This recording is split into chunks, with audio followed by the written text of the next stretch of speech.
It was interesting. I have, I was sent to Oklahoma City, and I was accompanied by a reporter and an editor of Look magazine, and they had me put on my costume before I departed the plane. Um, I went down the ramp, I got into a limousine, there were 6 motorcycle policemen. We went 60 miles an hour out to an arena where they were having a rodeo full of people, and I got out there and I said, "What do you want me to do?" He said, "Well, here's a horse, go in and ride around the arena, kind of touch the kids, ride out to the middle, say a few words and sing Davy Crockett. There's a band out there." It makes you feel real confident. I mean, if you have any imagination at all. That's where we started. Then from that, I went to, that was late in the afternoon, early evening, I guess. The next day, I went to a department store, which became a part of my routine. And there were hundreds of children and their parents and mothers. And then there was no one to figure out how to deal with this. And it was impossible to speak to all of them. So I suggested to the manager of the store and to the person that was traveling with me that they put me in a hallway or some constricted space where people could come through. And so I developed a technique where I could shake hands, literally shake hands, and look at a child and say hello, about 3,000 of them in an hour, almost as fast as they could go through.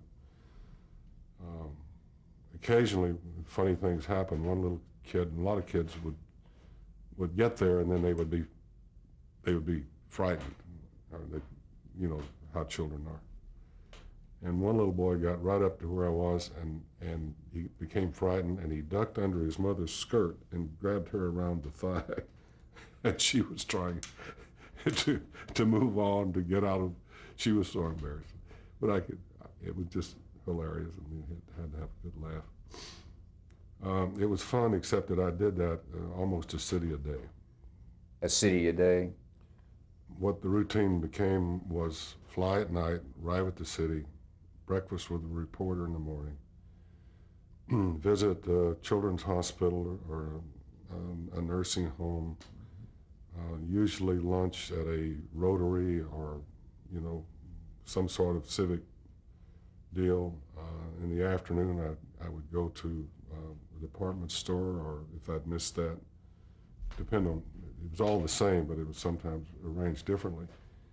And I would end up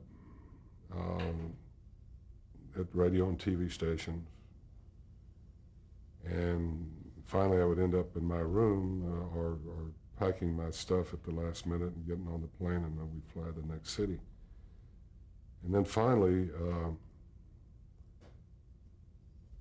about halfway through, or a little further, I think, Buddy joined me, and then we started to appear in Texas, and that was like in June, because by that time they had put together the 3 episodes into a movie.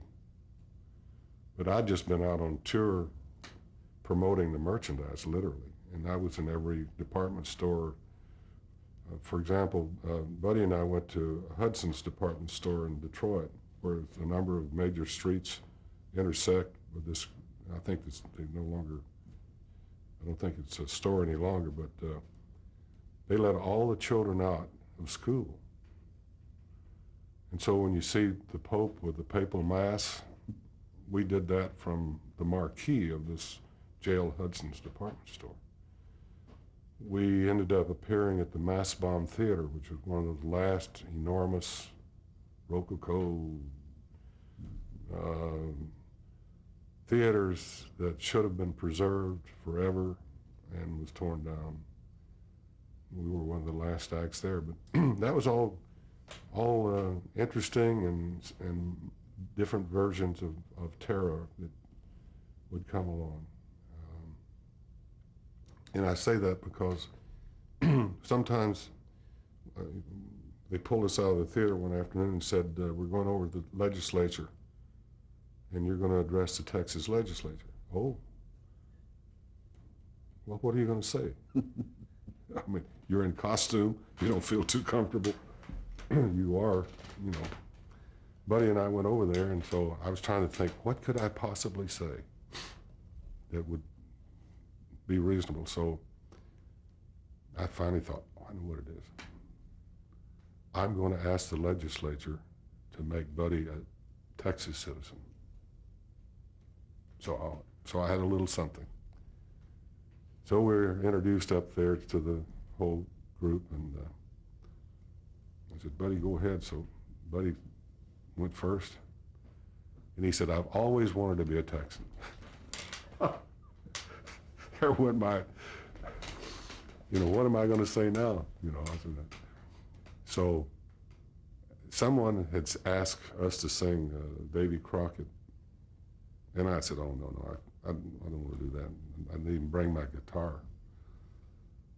So I couldn't think of anything, so I said, well, Buddy has spoken of his desire to be a Texas citizen, and I certainly second the motion of that. So, and someone asked me to sing the Ballad of Davy Crockett, so I'm going to do it.